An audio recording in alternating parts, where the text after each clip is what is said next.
கர்த்தருடைய பரிசுத்த நாமத்துக்கு ஸ்தோத்திரம். இன்னைக்கு நம்ம பார்க்க போற வேத வசனம் எரேமியா 1:5. நான் உன்னை தாயின் வயிற்றில் உருவாகும் முன்னே உன்னை அறிந்தேன். Before I formed you in the womb, I knew you. எரேமியா 1:5. இது நம்ம ஒரு சின்ன கதையா பார்த்துடலாமா? பயங்கரமான மழையோ இடி மின்னலுடன் கூடிய கொடிய புயலோ ஒரு சிறிய கிராமத்தை அன்று இரவு தாக்கியதா. அந்த புயல் இரவுல கிராமத்தின் ஒதுக்கு பகுதியில் உள்ள சிறிய வீட்டுல ஒரு பெண் குழந்தை பிறந்தாளா.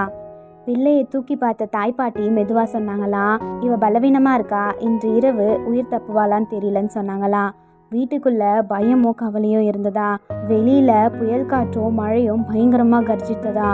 அந்த குழந்தையின் அப்பா அவளை தூக்கி கொண்டு சொன்னாரா, ஏசப்பா இவளை நீங்க தான் உருவாக்குனீங்க, நீங்க தான் காக்கணும்னு. அந்த நேரத்துல குழந்தை சுவாசிக்க போராடினாளா.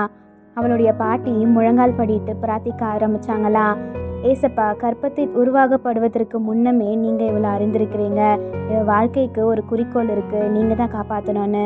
கொஞ்ச நேரத்திலேயே மழை நிற்க ஆரம்பிச்சுதா. காற்று சத்தமின்றி அமைதியானதா. மேகங்கள் விலகி போச்சா.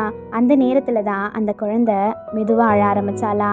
அந்த வீடு முழுவதும் ஒலிக்கும் அளவுக்கு அவ அழ ஆரம்பிச்சாளா. தாய்ப்பாட்டி ஆச்சரியமானாங்களா, இவ உயிர் தப்பிட்டா, இவ தேர்ந்தெடுக்கப்பட்ட குழந்தைன்னு. அன்னைக்கு காலையில அவ அப்பா அவளுக்கு லிடியான்னு பேர் வைத்தாங்களா. அந்த பேருக்கு ஒலின்னு அர்த்தமா. ஆண்டுகள் கடந்ததா லிடியா வளர ஆரம்பிச்சாளா.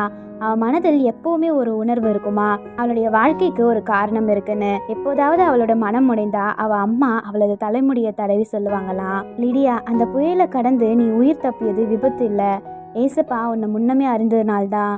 லிடியா பெரியவளாகி பயமான சூழ்நிலையில் இருக்கும் குழந்தைகளுக்கும் மன உளைச்சலால் இருப்பவர்களுக்கும் ஆறுதல் கூறும் ஒருவராக ஆனாலா. அவ எல்லார்கிட்டயும் சொல்லுவாளா, நான் இப்ப வாழ்ந்துட்டு இருக்கேன்னா அதுக்கு ஏசப்பா தான் காரணம், ஏன்னா நான் பிறப்பதுக்கு முன்னமே அவர் என்னை அறிந்ததுனால்தான். உங்களுக்கும் அவர் ஒரு நோக்கத்தை வைத்திருக்கிறாருன்னு சொல்லுவாளா. இதே போல நாம் கற்பத்தில் உருவாகும் முன்னமே ஏசப்பா நம்மளை அறிந்திருக்கிறாரு. நம்மளோட வாழ்க்கை ஒரு விபத்து இல்லை, அவருடைய திட்டமோ நேசமோ நோக்கமும் கொண்டுதான் நம்மளை படைத்திருக்கிறாரு. எந்த புயலும் இருளும் சோதனையும் ஏசப்பா வைத்துள்ள திட்டத்தை தடுக்கவே முடியாது. ஆமென்.